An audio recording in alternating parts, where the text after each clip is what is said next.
Season 2 of Breaking Bad is a wild ride. It's a jam-packed 13-episode run, but two standout scenes from this season involve Walter and Hank in surprisingly mirrored ways. Hank shoots Tuco to death after stumbling upon Jesse's car in pursuit of Walter, and Walter allows Jane to choke to death after coming to their apartment in pursuit of Jesse. Both scenes are character-shifting moments for Walter and Hank, and did you ever notice that both of their gazes upon their dead victim are framed in exactly the same way? Now, I never claim to know with certainty what the creators of any narrative art intend, nor is a creator's intent always that relevant when analyzing art, depending upon who you ask. But I'm very certain this mutual framing of Walter and Hank is absolutely intentional and not coincidental. So today, let's look at how Walter and Hank's descent into personal darkness as a result of their respective murders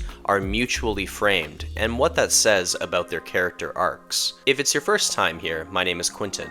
I'm a writer, a teacher, and sometimes performer. It's time yet again to look at the compelling artistry of Breaking Bad. Don't forget to hit that like button and subscribe to the channel for more videos like this one.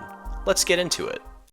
Now, I'm sure most people watching this video essay know what cinematic framing is, but let's review it briefly. Framing is the proportions of what we see on a screen, the specific angle or point of view we see from. Think of it as a formal element, how something is communicated in media. Composition, on the other hand, refers to what we see within that frame, the people, objects, shapes, or settings. You can think of it as the element of content, what is communicated in media. For this analysis, we're mainly going to be focusing on the framing of the aftermath of Walter and Hank's actions against Tuco and Jane. Breaking Bad has a unique visual style, heavily influenced by Western and crime noir cinema, with a grittiness accomplished by it being shot on film and mostly handheld. Framing plays a very important visual role in the show's look. They love using time lapses, wide angles,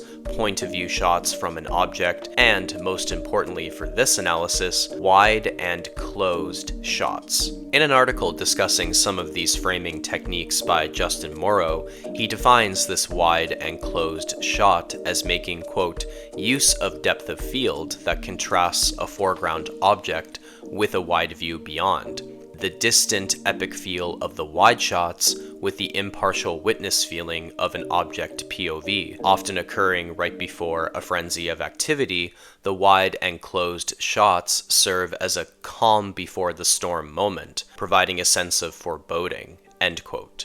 Typically in these shots, you'll have an object framed up close on one side of the frame in the foreground with a wide open area on the other side of the frame, with this framing usually being used right before something big or dangerous is about to happen. So you could call this a foreboding wide and closed frame, meant to unnerve us as viewers. A foreground object up close contrasted with a wide view beyond is both striking and unnerving. You feel funny by being up close to something, but still seeing beyond in the rest of the frame. This very framing is used when Walter and Hank look upon the violent results of their actions. So let's look at Hank Schrader's framing first, followed by Walter White's, and then we'll compare the two. Hank's gun battle with Tuco Salamanca starts and ends Season 2, Episode 2, Grilled. We see the aftermath of the gun battle in the opening teaser of the episode, just as we see the aftermath of the airplane crash indirectly caused by Walter throughout this season. The fact that both of these events are foreshadowed by opening teasers tells us they're important and impactful for our characters. After shooting a final bullet into Tuco's head, Hank cautiously approaches the body, still aiming his gun in this wide and closed angle. Tuco's dead body, with his head wound very prominent, is to the right of the frame in the foreground,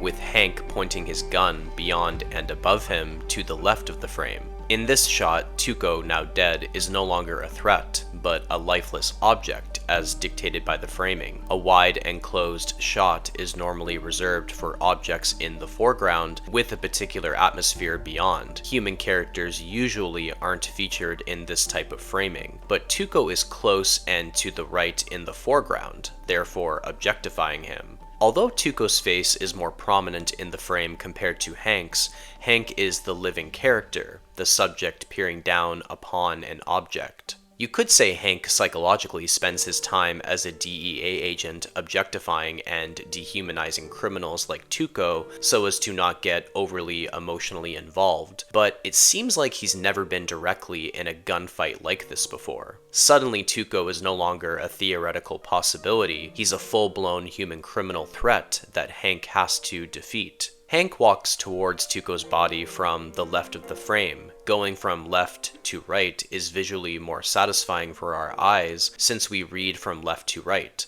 rather than right to left. With Tuco now being reduced to an object in the frame and Hank coming in from the left towards the right, we can ascertain visually that Hank was in the right to shoot Tuco. It was either him or Hank in this situation. But remember, the wide and closed framing is meant to communicate foreboding, not victory or justice. And indeed, this shot communicates that with its framing. Hank's uneasy expression combined with the chilling sound of Jesse's car going up and down on the desert sand. This object-focused framing, with Hank as the subject peering down at the violence he committed, even against someone like Tuco, foreshadows his descent into trauma. Hank is more affected by the gun battle than he allows himself to be throughout the following episodes, and that trauma is only exacerbated by the explosion in El Paso later in the season. Hank's descent into trauma, brought on by participating in and witnessing violence,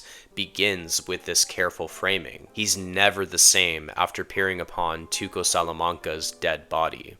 As I already mentioned, the consequences of Jane's death are foreshadowed throughout the entire season, that being the Wayfarer's 737 airplane collision. We see the aftermath of the aviation accident upon Walter's house, with debris, bodies, and that pink teddy bear with the half-charred face. With Jane's dad Donald being so distracted by her death at his air traffic controller position, Walter is indirectly responsible for the accident and all the lives lost. Unlike Hank's situation with Tuco, there is no violent attack that precedes this wide and closed framing of Walter peering down at Jane's dead body after choking on her own vomit. Instead, this shot is preceded by Walter at first about to intervene and roll Jane over after failing to wake Jesse, but he stops himself, backing away and watching her die. With her final breath, we see this wide and closed framing, with Jane in the foreground to the right of the frame and Walter beyond and above her to the left of the frame. Walter stands in one place, not slowly approaching the body like Hank with Tuco. He doesn't walk from left to right, he stands to the left. Jane being to the right of the frame visually represents Walter's conception that letting her overdose was the right move. But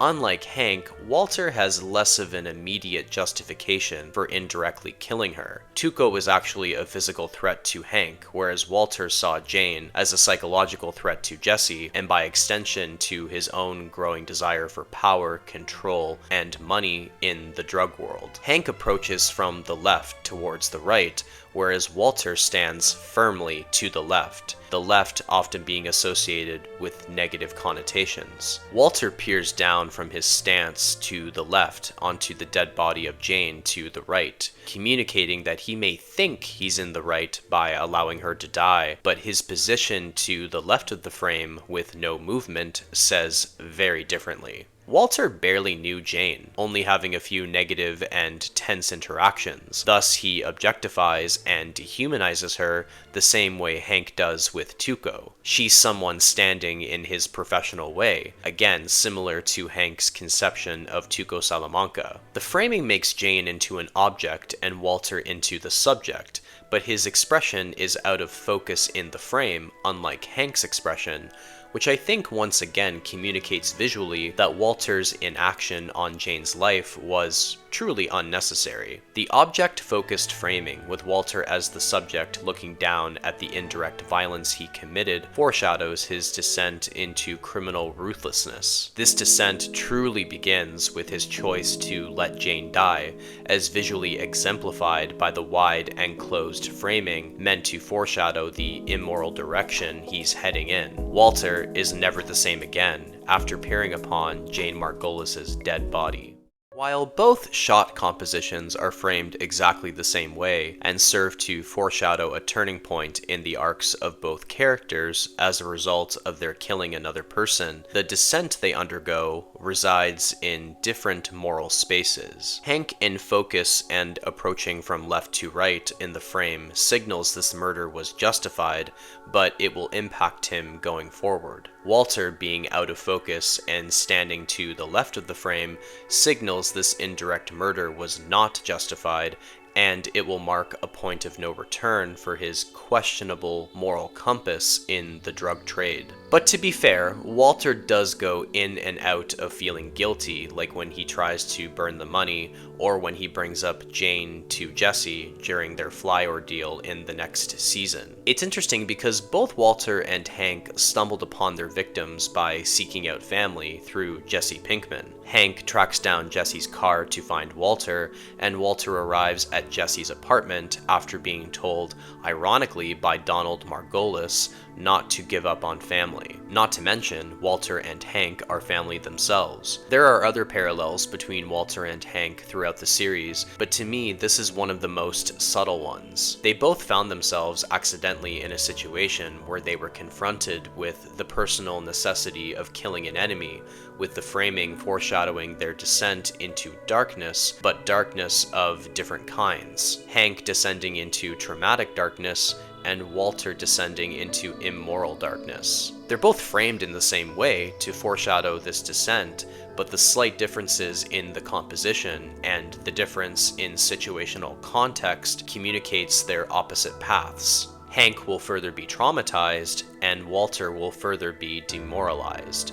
Both men, in their own ways, try to assert power over the uncontrollable aspects of their lives, but the cost to their psyches differs. It's all in the framing. But what do you think of these scenes? Did you notice anything else? Tell me in the comments. Thank you so much for watching. My Patreon is linked below if you want to support me in making these videos. Or hey, why not throw me a tip by clicking on the 3 dots below? Or become a member of the channel. You can earn some badges and get early access to videos like this one. Any amount you can afford helps a lot. A special shout out to all of our channel members: Vermilion Star, Beatrice Paz, Coral Etkin, Adam S., Niraj A., Tesla Stucky, Andrew Nguyen, Nicholas, Mesmerized, Pineapple Greg, and Wallace. Thanks for the continued support. And don't forget, hit that like button and subscribe to the channel. See you soon.